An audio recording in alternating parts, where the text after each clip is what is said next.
Sir, any other na mga pinag-usapan po, mga vital na dapat malaman ng publiko? Napakaganda ng ginawa ng Kawayan City Council. Classmate ko si Vice Mayor at kaibigan Vice Mayor Benji D. Napakagaling ng tao na to, makabasa talaga dahil naipasa na nila yung libreng prangkisa and other related fees para sa kanilang mga tricycle driver.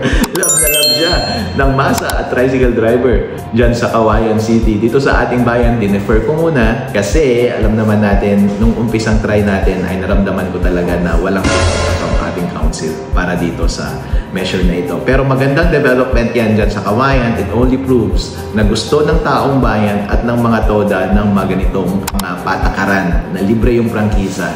Gusto po ng taong bayan, mamahalin po tayo ng ating mga kababayan kapag ginawa natin yan. Kasi kung isipin natin, maliit lang naman yung halaga na masisave natin or mai-dispense natin kapag ililibre natin yung prangkisa. Pero malaking pakinabang po sa kanila yan at mo-boost yung kanilang industriya.